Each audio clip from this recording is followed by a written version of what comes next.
Hi, this is Kevin Trainer, and welcome to my tutorial on how to complete and submit the My Guitar Shop exercises, which are a big part of my database course. This tutorial is for people who are in one of my database courses. So if you're a YouTuber who found your way here, this probably is not for you. Um, uh, the first assignment that we hand in, that's one of the My Guitar Shop exercises, comes from chapter 3. And I'm recording this now just before the fall semester 2018. So what we're looking at is kind of the state of the courseware at that point. I'd like the life of the tutorial to be at least a year. So if you're in a different semester or you're in a slightly different database course, well, then your weekly schedule content's going to look a little different than this. But this should still be pretty useful. Okay, so in any particular assignment, we're going to be doing the exercises associated with a particular chapter of the Joel Marak book. Here, in this case, in the current semester, in week 4, we're going to hand in right before the class begins. This is my typical arrangement. Um, the exercises of the chapter we covered in the preceding week at chapter 3 exercises. So how many are there? Well, let's see. On the right up it says exercises 1 through 8. And if we click through on the exercises link, what we're going to see is we're going to see a PDF document that has all the questions on it for the exercise, and you can see that there are 8 of them. Okay, and what I'm expecting you to do is to create a script, a dot SQL file for each of them. Okay, so if there are 8 exercises, there should be 8 solutions. You should be handing in kind of organized and named the proper way 8.SQL files. Okay, so what we're going to address here is how to organize them. And let's just take a look at that. Now, the directions for properly naming and organizing your files are part of the grading rubric under File Submitted. Okay, and what are we looking for? What are the requirements? Only submit one file. Okay, so wherever I'm teaching this course, there's always an assignment submission activity and takes a single file. So we have to zip up the stuff that we have. So the type of that file should be .zip. Okay, and it should have a particular name. I'll just have you know that having a name for that file and the files inside it to follow the naming conventions really make it a lot easier for us to grade your work. It fits into our workflow and it keeps us from confusing your submission with one of your classmates. So the form of the file is going to be your last name underscore your first name underscore MGS for My Guitar Shop underscore chap for chapter underscore XX, the 2 digits of the chapter. Okay, so chapter 3 is 03. Okay. And how does the 03 helps? Well, it gets all these things to sort the right way. Okay. And the directory that's going to be inside the zip file is going to be named the same way. And in fact, most of the zip utilities, both on Windows and Mac OS, when you zip up a directory, it takes the name of the directory and it adds a .zip to create the name and extension of the zip file. So the directory that we're creating is going to be your last name underscore your first name underscore MGS underscore chap underscore digit for the chapter. Okay. And then the solution scripts, of which in chapter 3 there are going to be 8, they're going to be inside that directory. Okay, and then we're going to have to name them the right way. Okay, so the next thing says we have to use the following form. EX underscore for exercise.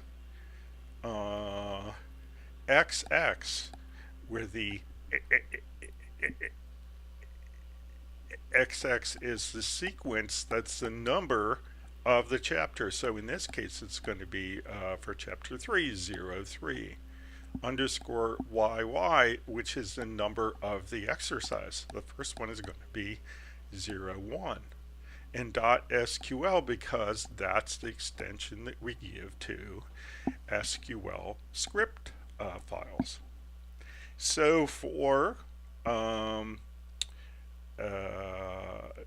chapter 3, exercise 1, the proper name would be EX underscore 03 underscore 01 .SQL. And here in the fall of 2018, we're going to be using Moodle as our course management system. So the submission activity is going to be a Moodle submission activity. In some later semester at some other place, you might be using another course management system. But they typically want to take one file, and we're going to be handing in this zip file, properly named zip file. Okay, so let's take a look at how that's going to go. All right, so what I'm going to open up is going to open up a directory where I'm getting ready to oh,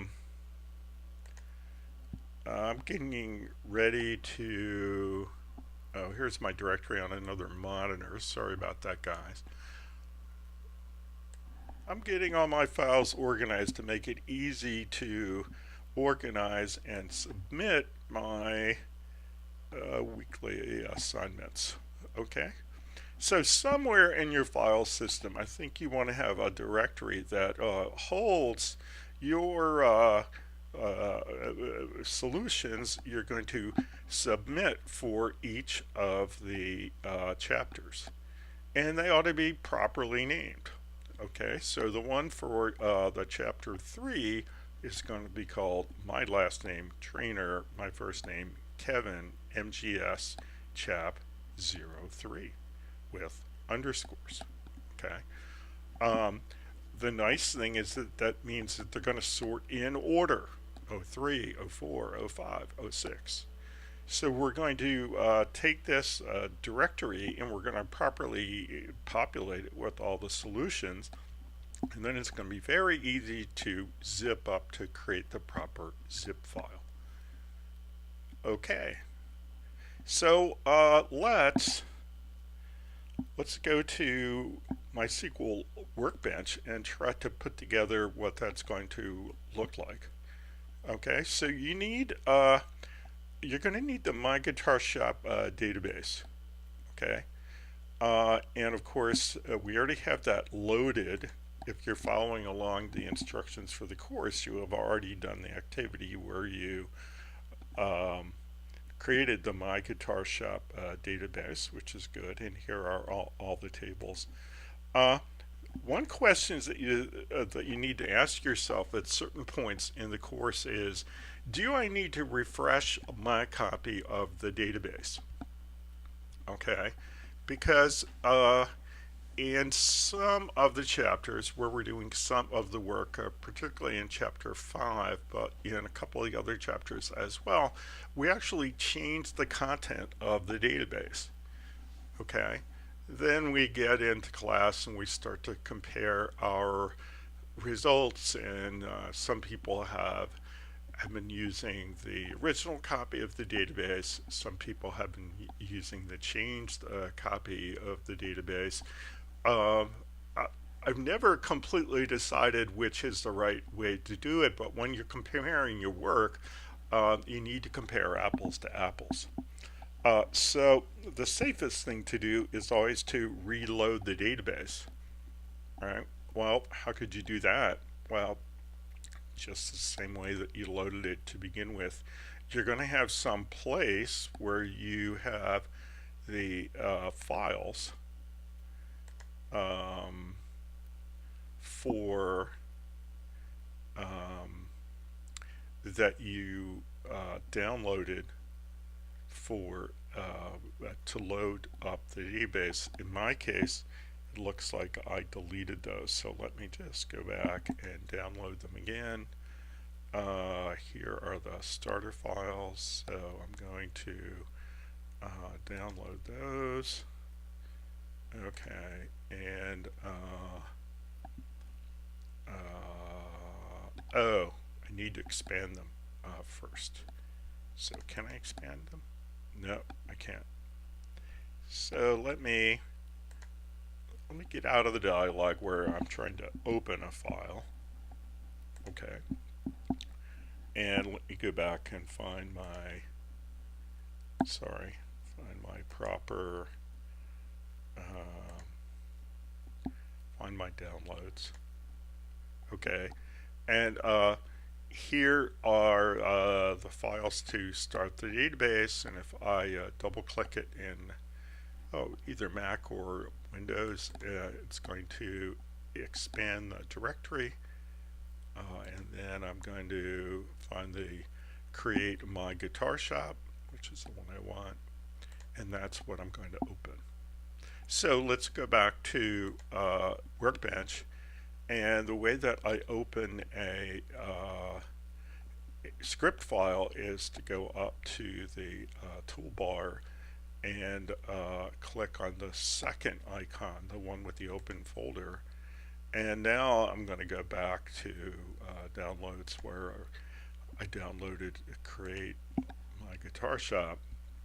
And if I open that and then I run that, you can see the first thing that it did was to drop the database. So my database has disappeared over in this list of schemas that are currently loaded, and if I refresh that, we'll see, oh, it's come back. I've got a fresh one. So probably not a concern for your work on chapter 3, but probably a concern for your work on chapter 6, let's say. All right. So let's create a simple query script like we would in chapter 3. So we're going to begin use my guitar shop. I'm going to want you to do that every time. Okay. And then we're going to have a select. And why don't we say select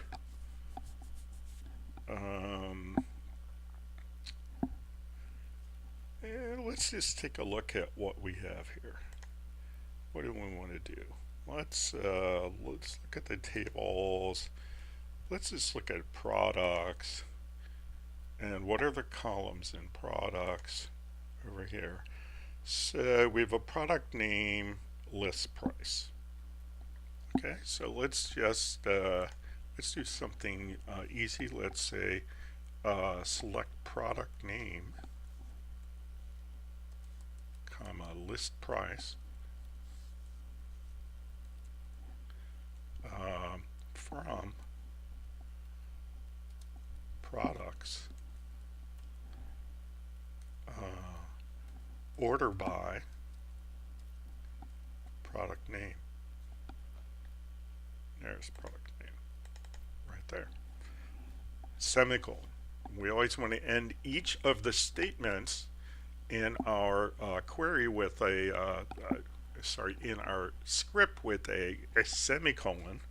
So what do we have here? Well, we have a use, that's a statement that ends in a semicolon, and we have a select, that's a statement, and that ends in a semicolon. And you're also going to find out that I'm going to want you to format your code in a particular way, and it turns out, especially for selects, there's a little tool up here in the toolbar called the Beautify. What is it called? If I stay over it long enough, it'll say what it's called. Beautify reformat the SQL script. So if I click, it's going to put it in the format that we like. So one of the requirements that we're looking for is for you to do the Beautify on your script. Again, it works well for that particular feature works well for selects, a little bit less well for things like inserts and deletes and updates. And every time we get a new version of Workbench, it works a little better. You would think it would be perfect by now, but probably the nature of free software that it's not. Okay, so we've got that. So we've got a proper query here. We're going to run it the way we typically do, which is the lightning bolt on the left, which if you haven't highlighted any of the text, the lightning bolt on the left will run the entire script, and that's what we want to run. So let's do that. And it looks like it ran okay. Let's try to get ourselves a little more of the results. Okay, and let's also, one of the things I like to do is to clear out this kind of log area in the bottom where you can see the responses that you're getting from the server. So let's clear that out with a right click and a clear. Okay, and then let's go up and run the query again. I'm just going to run the lightning bolt again. And the thing that I always want to see is how many rows did I get back? I got 10 rows back. It turns out that in this test database, there are 10 products, and I know that because I've been working with it for a long time. So if I select the product name in the list price, I should see those two. I should see 10 rows, and that's what I see. I'm going to have to scroll down a bit, I think, to see that. Perhaps I'm seeing all 10. Okay, that's good. And it has an order by. Okay, I'm always going to want you to use an order by. Okay, even though our textbook really doesn't require that in the way as you read through it, it turns out it's a good practice with products that are not MySQL. And of course, as you get out into your day jobs, you're going to be using all kinds of products, not just MySQL. So it's a good habit that I want to get you in. Okay, so this is a pretty well created script. Let's just make sure we name it the right way. So I want to go back to that. I want to go back to the grading rubric, and we see that it should be EX, and then the 2 digits for the chapter, YY, the 2 digits for the exercise, and .xql. So for the first one, let's pretend this is the answer to exercise 1 in chapter 3. It's going to be EX underscore 03 underscore 01 dot SQL. So let's call it that. Okay, so let's say, let's go up to the shop file, save script as. Okay, and where do we want to put it? Well, I want to find wherever I'm organizing my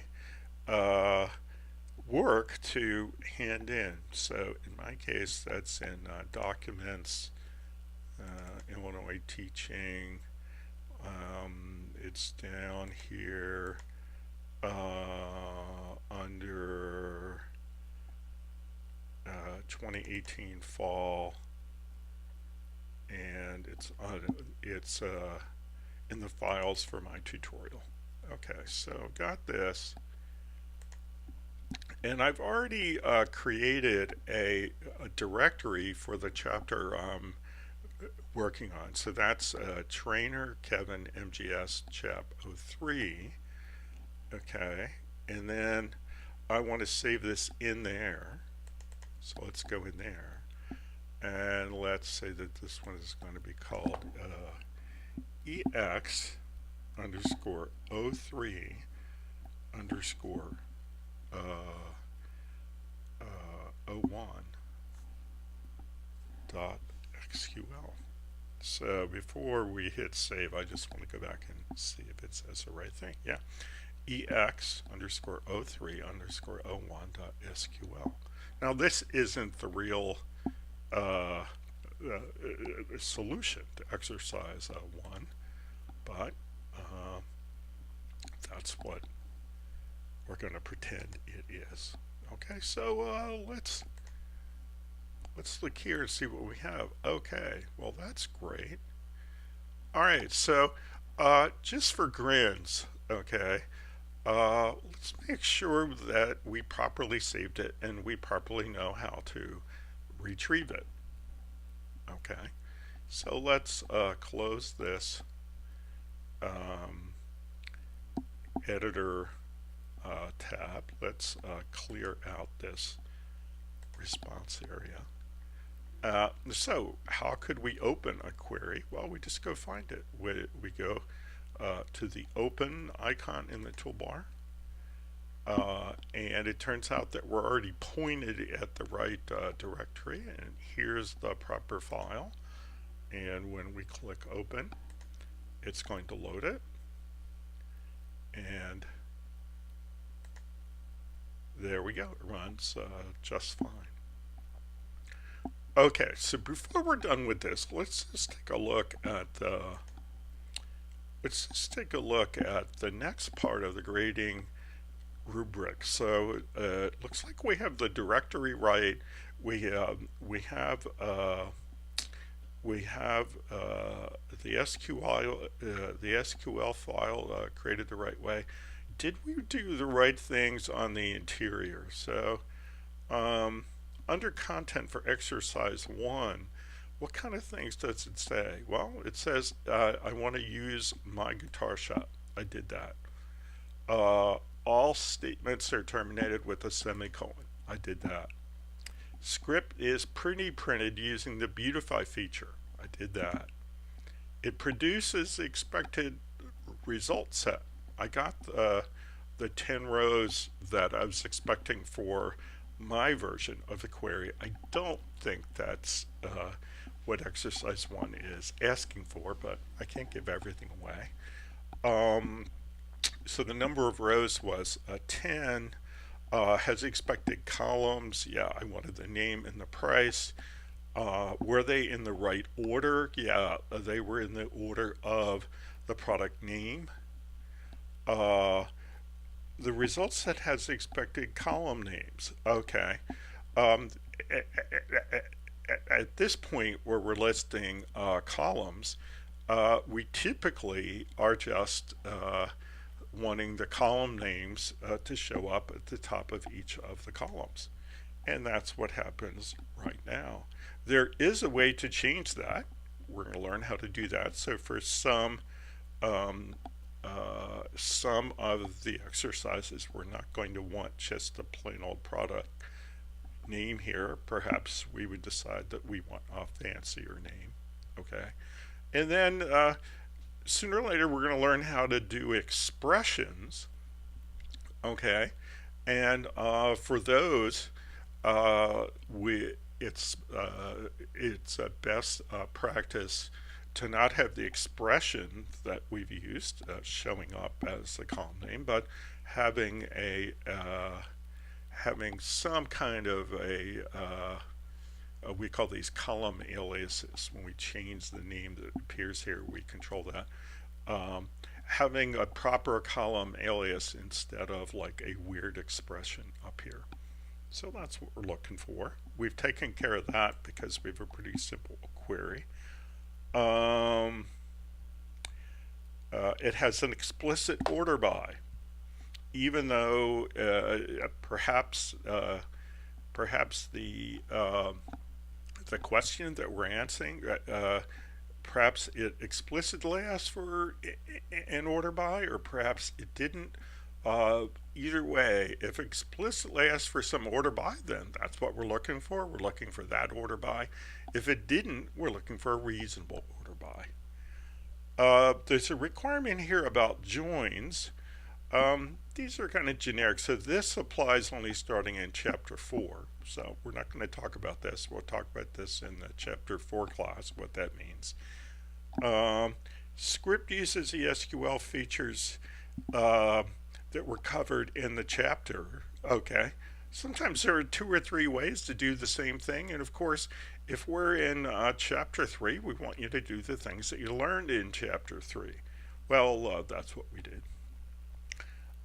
Code reflects all the best practices covered in the class.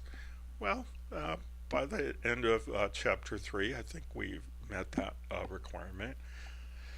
Extra or unnecessary code has not been included in the script, so it's possible to throw in all kinds of garbagey things that are not good practice.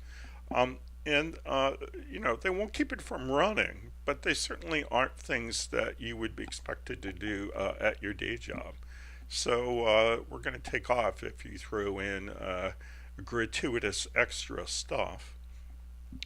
And the code reflects a good faith effort to create a working script to solve the problem at hand.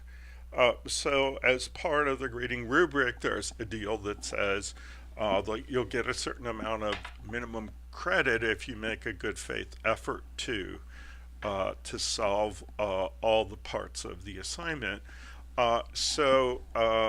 This, when I look at it, is certainly a good faith response. In fact, it gets the job done. A response that looked like this, that would not be a good faith effort. Okay, a response that was blank, that wouldn't be a good faith effort either. Okay. You got to try something to get credit for trying something. All right, so that looks good. This is properly saved. How do I know this is properly saved? Well, usually when you make a change, even though I made some changes, I went back to its saved state. But if you make a change, you typically see an asterisk up here. So let's just add a space. No, yeah, there's the asterisk right after the file name. And of course I'm going to undo that because I don't really need that. Okay? Alright, so let's go a little farther here. Let's go find our files. Okay. So here are our files. And what have we got here? Well, we've got one .sql file. Well, how would this look if we had done the entire assignment. So I'm just going to copy this and paste it a bunch of times. I'm going to paste it 7 more times. Paste. Paste.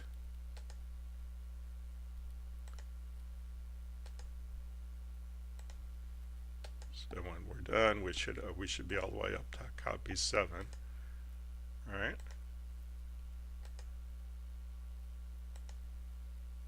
Okay, and then let's just go change these. So first one, copy 2 is exercise O2. Get rid of that copy mess. All right.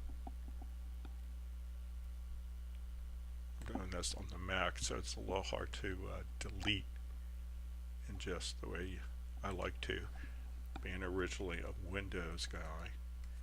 Okay, and let's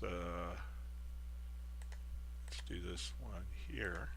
This one's going to be copy. This one's going to be exercise 3,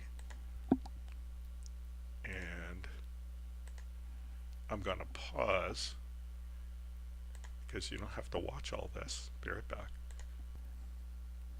Okay, so you didn't have to watch all the details there of me phoning up the files. All right, so how do I zip this up? Well, the way to zip files is a little different on the Mac than it is on Windows, but generally speaking, what you want to do is you want to highlight the file that you want to, the directory that you want to zip up. In this case, it's the one with the proper name. And on the Mac, it's pretty easy. You just have to right-click and say you want to compress it. And there's your compressed file right there. So what do you submit? The compressed file. On Windows, as I recall, you have to hit Shift or Shift Control in order to get the option to come up to zip up or compress the file. If you don't know how to do it and you can't find it, it's easily Googled. That's what I do every time I go and forget how to do it, because I've been using the Mac a lot more than Windows these days. So, and I'm just going to back up here one more level. Okay, so sometimes it gets a little bit hard to back up a level on these. Well, I'm going to do it the hard way. I'm just going to come down from the top again.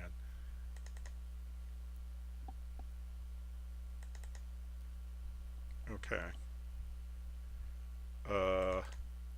So what I have here is I've got my chapter 3 solution, and I've got the zipped version. What I typically do when I'm working on things like this is I keep them both, right? I keep the zipped up version, and I keep this. I hand in the zipped up version, okay? It's pretty straightforward. Again, we phonied up the actual queries because we want you to do the real ones. We don't want to hand out the answers ahead of time. And the solutions we'll go over in class at the beginning of the next class. So if we go back to the schedule, in week 4, this chapter 3 stuff we covered in week 3. So the chapter 3 exercises are due just before class in week 4. And the first thing that we're going to do when we get to class is we're going to review the solutions. And I will publish the official solutions. And of course, I'll show them as well if they're different from the ones that are shown by individual students. So that's it. That's how you complete and uh, properly name and properly organize and properly zip up your solutions. I'm going to trust that you know how to go onto the course management system and submit your file, but this is what I want you to submit. So that's it. I'm going to say bye until next time. Bye bye.